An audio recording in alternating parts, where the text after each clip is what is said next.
postei o vídeo dos desenhos da Nickelodeon com as piores notas no IMDb, a Tsumi ela comentou que teve um desenho que não foi citado, mas que fazia parte da infância de muitos, que no caso era Sanjay Craig, que já dando spoiler sobre o vídeo, eu gostava de assistir Sanjay Craig, tá? Ele só não apareceu no outro vídeo das piores notas da Nickelodeon porque a nota dele comparado ao dos outros desenhos era bem alta. E ela complementou dizendo que muitas pessoas consideram ele como uma cópia barata de apenas um show. E eu admito que eu nunca tinha parado pra pensar em Sanjay Craig desse jeito, e o pior que faz sentido, mas depois de fazer essa ligação, eu acabei caindo num rabbit hole enorme, percebendo o tanto de séries daquela época que tentaram repetir essa mesma fórmula. Dois amigos, situações bizarras e humor exagerado. A maioria só pegou a superfície do que fazia apenas um show funcionar. E aí fica bem claro porque poucas deram certo, e é exatamente sobre isso que esse vídeo se trata. Se você assiste desenhos animados há bastante tempo, provavelmente já percebeu um padrão curioso. Em certos períodos, parece que várias séries diferentes começam a se parecer demais, como se todo mundo estivesse tentando seguir a mesma receita. E isso não é coincidência. A animação americana aparentemente ela sempre funcionou em ciclos, onde uma ideia faz sucesso e de repente ela vira referência obrigatória. Isso não acontece apenas nos campos dos desenhos, mas também em vários outros. Um exemplo que eu posso dar é o do jogo do Cyberpunk, que depois de fazer sucesso qualquer evento de games que você ia assistir, tinha 300 jogos com a temática de futuro distópico com muita tecnologia e neon. Tudo muito repetitivo,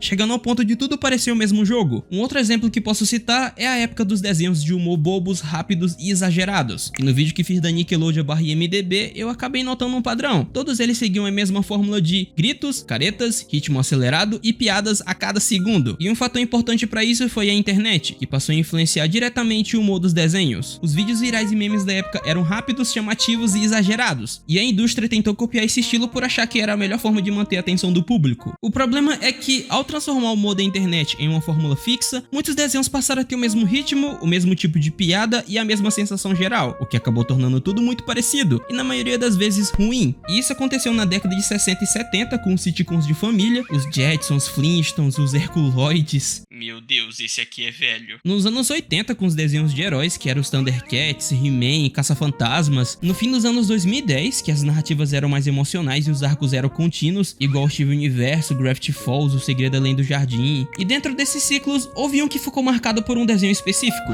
apenas um show. E finalmente chegamos ao tema do vídeo, meu Deus. Em determinado momento da indústria da animação, começou a surgir vários projetos que claramente tentavam imitar ou pelo menos se aproximar do que apenas um show fazia. E o mais curioso é que esse tipo de repetição quase nunca acontece porque os criadores se reuniram e decidiram fazer projetos parecidos. Na maioria das vezes, ele vem lá de cima, dos executivos e dos investidores, que é quem banca a produção. Quando uma série explode em popularidade, a lógica do mercado entra em ação. Se funcionou uma vez, então deve funcionar de novo. A solução parece óbvia, pelo menos no papel, repetir a fórmula. Desde o começo, apenas um show sempre foi visto como uma série estranha, absurda e quase caótica. Quase não, né? Simplesmente só caótica. Mas isso nunca foi um erro, pelo contrário, era exatamente a proposta. O J.D. Quintel, ele fez a série com as aventuras bizarras de um pássaro e um guaxinim que trabalham em um parque. Só que nas primeiras temporadas, o desenho fazia algo muito específico. Ele quebrava completamente a estrutura tradicional de uma série infantil. Em um desenho comum, o episódio começa com um problema pequeno e esse problema vai se complicando aos poucos, até que tudo se resolve no final. Em apenas um show, isso simplesmente não existia. Às vezes tudo começava com algo banal, como arrumar cadeiras ou fazer um simples churrasco, e em questão de minutos a situação escalava para a destruição do mundo, alguma ameaça cósmica ou uma briga contra um grupo de salsichas assassinas. Apenas um show era muito bom, cara. E essa capacidade de levar o cotidiano do nível 0 ao nível 100 em poucas cenas era parte essencial da identidade da série. A série ela surgiu no momento em que o Cartoon Network estava abrindo espaço para vozes autorais, criadores que vinham da internet, de curtas experimentais e de ideias estranhas que dificilmente passariam numa reunião tradicional de executivos. E apenas um show carregava exatamente isso, uma sensação de improviso, de caos controlado, como se o desenho tivesse sempre à beira de sair do trilho. E é exatamente aqui que muitos executivos e produtores erraram ao tentar copiar o desenho, porque apenas um show é estranho, mas não estranho sem motivo. Ele não funciona como Titio Avô, onde as coisas malucas acontecem do nada sem regra nenhuma. Em apenas um show, o absurdo nasce de situações comuns. O desenho pega algo comum do dia a dia e vai exagerando aquilo aos poucos, até virar um caos completo e ser tarde demais, mas sempre seguindo uma lógica própria. Por trás dessa aparência simples, quase boba, existia uma estrutura de roteiro surpreendentemente complexa, e talvez por isso a série funcione tão bem até hoje. Mesmo depois de quase 10 anos que a série acabou, muita gente continua reassistindo os episódios, porque eles são bem escritos, bem ritmados e têm personalidade, ou seja, eles são bem feitos. E com o tempo apenas um show também precisou mudar, a série não podia ficar pra sempre fazendo a mesma coisa. Aos poucos ela começou a misturar episódios independentes com histórias que continuavam de um episódio pro outro, dando mais atenção aos personagens. Isso chamou mais atenção do público, gerou mais envolvimento e, claro, mais dinheiro. E depois disso vieram histórias mais longas, mudanças que não eram desfeitas no final do episódio, personagens indo embora, revelações inesperadas e um universo que realmente seguia em frente. E isso criou uma ligação forte com quem assistia. Não era só rir das coisas malucas, mas se importar com o que ia acontecer com aqueles personagens. Só que, enquanto o público percebia isso, muitos executivos viam apenas o sucesso mais óbvio. Para eles apenas um show era fácil de vender. Dois amigos vivendo aventuras estranhas, uma ideia simples, porém que dá pra explicar rápido. Diferente de Hora de Aventura, que era muito difícil de resumir e explicar numa reunião, apenas um show era mais fácil de apresentar. Hora de Aventura tem um mundo mais complexo, várias camadas de história e ideias que não cabem em poucas frases. Já apenas um show podia ser explicado de forma rápida e direta. Dois amigos que trabalham num parque e vivem aventuras estranhas, e só. Existe até um termo pra isso, chamado de pitch, que é basicamente vender a ideia da série em poucos parágrafos. Apenas um show funcionava muito bem nesse formato simples, e foi por isso que tantas empresas acharam que bastava copiar essa ideia para repetir o mesmo sucesso.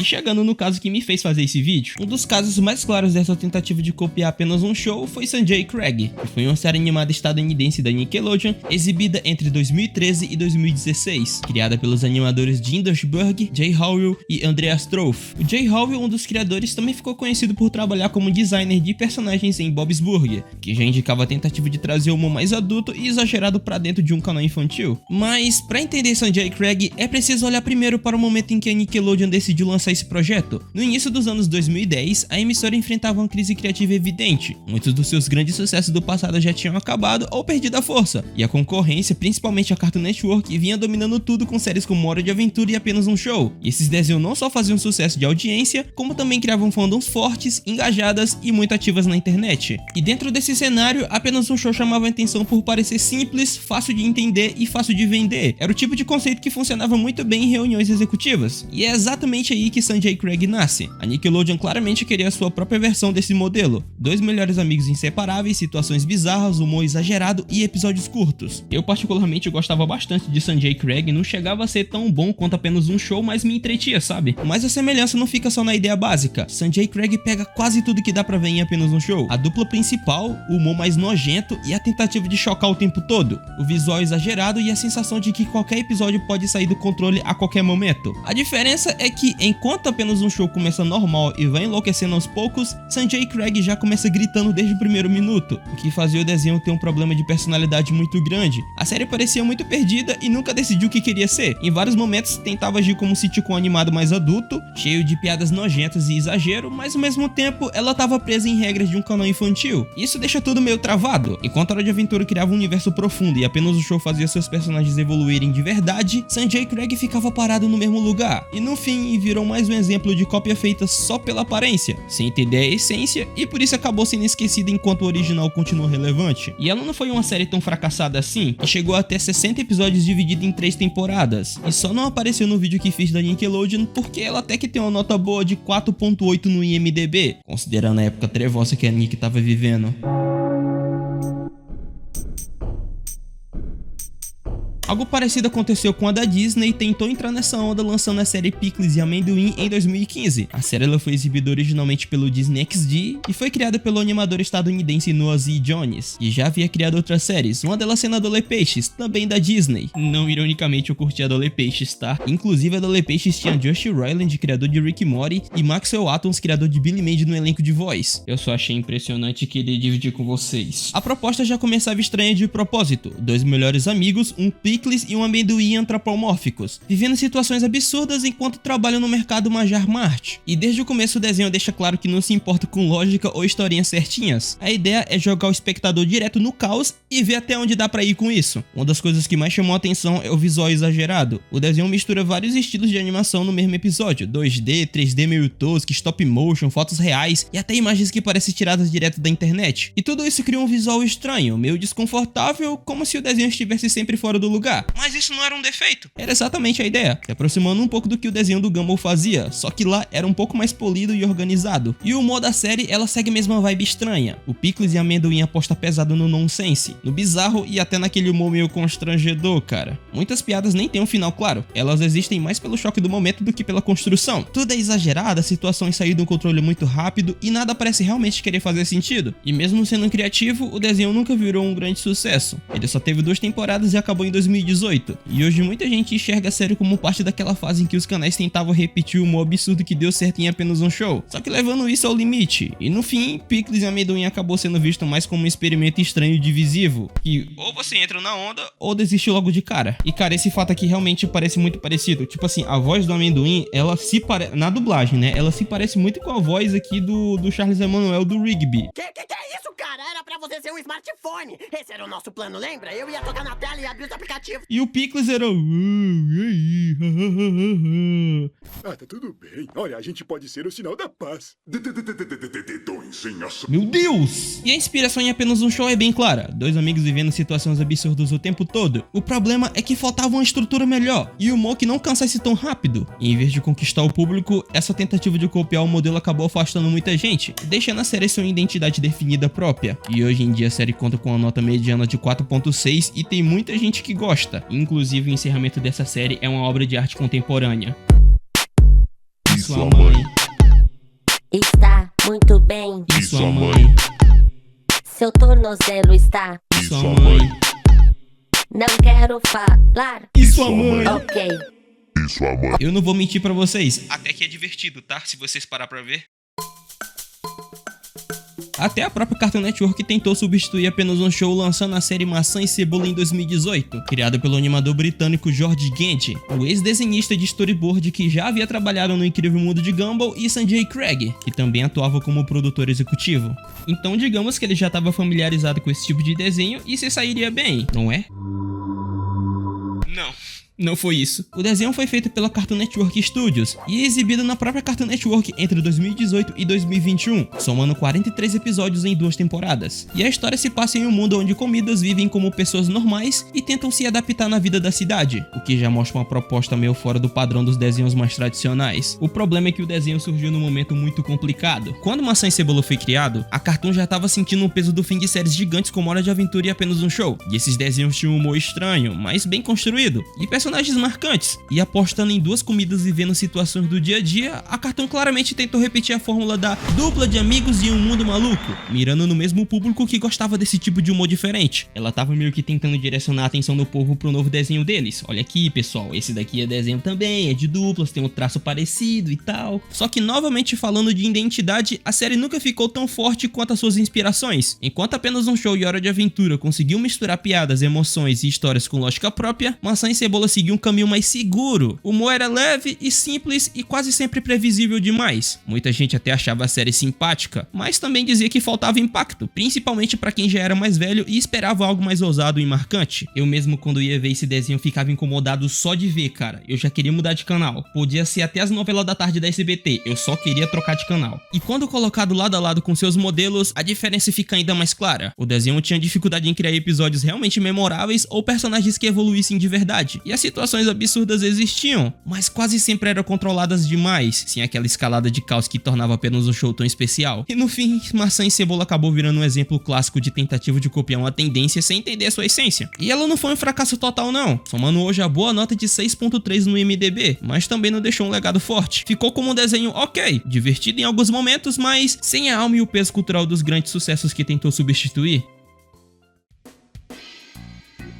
E novamente falando aqui dos nossos queridos vencedores do pão. Breadwinners é uma série animada criada por Gary Doodles e Steve Boss, 2 animadores americanos que vinham do mercado de animação televisa e já tinham trabalhado em outros projetos da Nickelodeon e Mad, ou seja, eles tinham uma certa bagagem. O desenho foi exibido pela Nickelodeon entre 2014 e 2016 e teve 2 temporadas e um total de 40 episódios. A proposta girava em torno de 2 patos melhores amigos que entregam pão em um mundo completamente maluco, usando um furgão foguete e se metendo em confusão o tempo todo. exagerado. E desde a premissa já dá pra sentir que a série aposta forte na ideia de dupla caótica vivendo aventuras absurdas. Assim como todos esses exemplos, até porque esse vídeo se trata de cópias de Apenas um Show. E o contexto de criação ajuda a entender muita coisa. Quando Breadwinners surgiu, a Nickelodeon tava claramente tentando reagir a uma mudança no cenário de animação. A Cartoon Network vinha dominando o papo, com Hora de Aventura, Incrível Mundo de Gumball, Apenas um Show, Steven Universo, que tinham conquistado tanto o público infantil quanto os mais velhos. E a Nickelodeon, que quase sempre foi ligada a sitcoms e humor direto, começou a correr atrás desse tipo de sucesso estranho, exagerado e barulhento. E o Breadwinners nasce exatamente desse movimento, tentar criar um desenho com energia caótica, humor acelerado e dois protagonistas amigos, algo que lembrasse o impacto que Apenas um Show estava tendo na época. O problema é que a identidade da série nunca se equilibra direito. O Breadwinners tenta ser absurdo o tempo todo, sem criar uma base normal para depois distorcer. Diferente de Apenas um Show onde o caos nasce de situações simples, aqui novamente tudo começa do caos desde o primeiro minuto. O humor é gritado, visualmente exagerado, cheio de caretas, barulhos e estímulos constantes. Parece um desenho feito para postar no TikTok. Eu não tô falando mal do TikTok não, tá? Eu uso o TikTok até demais. E isso faz com que nada realmente se destaque. Quando tudo é loucura o tempo todo, nada mais chama atenção. O absurdo vira só barulho. E na comparação direta com Apenas um Show, a diferença fica ainda mais clara. Mordecai e Rigby tinham personalidades bem definidas, conflitos recorrentes e um mundo que, mesmo absurdo, seguia uma lógica própria. Em Breadwinners, os protagonistas são praticamente energia e exagero. É só isso. Eles não evoluem, não aprendem nada e o mundo ao redor deles não muda. Cada episódio volta exatamente ao ponto inicial, sem consequências reais. Isso dificulta criar um apego aos personagens, ou lembrar de episódios específicos. Apenas um Show tu pode chegar e falar assim: pô, tu lembra lá do episódio do cavalo que ele tinha que fazer um teste sobre a história americana e tal?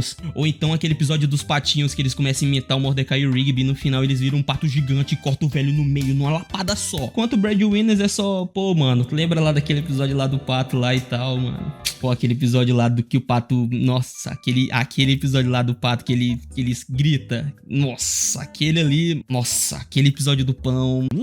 Nossa, o episódio do pão, aquele episódio que o pão tá colorido, bem coloridinho assim, bem... Narrativamente, o próprio humor acaba jogando contra a série, e não tem crescimento nenhum. Não tem pausa, não tem contraste, não tem respiro, e o desenho parece que tá gritando o tempo todo por atenção. E isso até funciona por alguns minutos, mas depois fica cansativo. E isso ajuda a explicar porque, mesmo sendo bem divulgado, o Breadwinners nunca criou um fandom forte e nem marcou época. E no fim, Breadwinners virou mais um exemplo claro da fase de cópias de Apenas um Show. Ou então, um desenho legalzinho, porém esquecível. Não é à toa que tem uma nota de 3 no IMDb.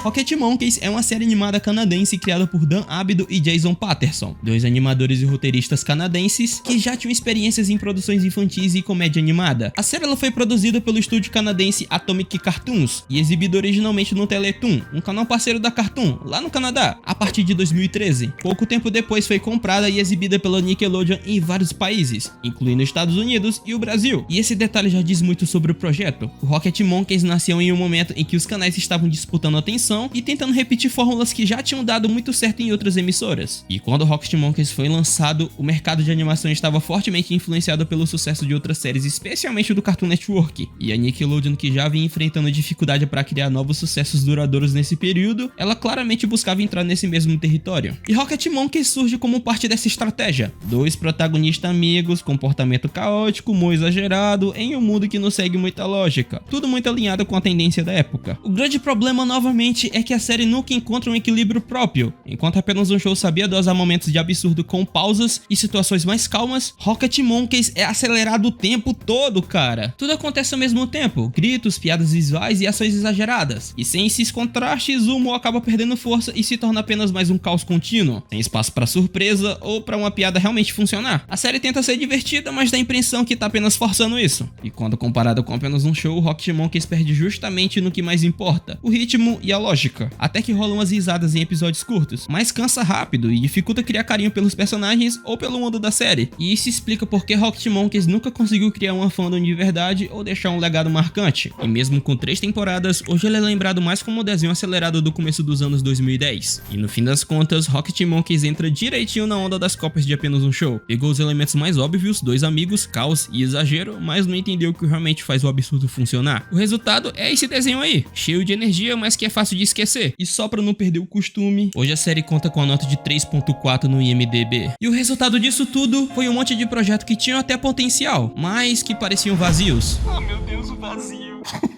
Talvez por isso que esse tipo de desenho tenha praticamente desaparecido. Não porque a ideia de dois amigos vivendo aventuras seja ruim, mas porque copiar uma obra sem entender sua essência quase nunca funciona. A real é que nem apenas um show inventou esse estilo do nada. Antes dele já rolava desenhos como Absurdo, Duplas de Amigos e Caos Total, e que funcionavam super bem. Séries tipo Beavis e Butthead e até Ren Stimpy mostravam que dava pra fazer piada exagerada sem perder o ritmo ou a graça dos personagens. Apenas um show só pegou essa fórmula e levou pro Cartoon Network dos anos 2010. E deu super certo. Mas enfim, pessoal, esse foi o vídeo de hoje. Muito obrigado a todo mundo que acompanhou o vídeo até aqui. Você é só do limonada. E eu peço pra que você me ajude com um like aqui no vídeo ou a inscrição aqui no canal, caso não for inscrito. Muito obrigado mais uma vez e bye bye.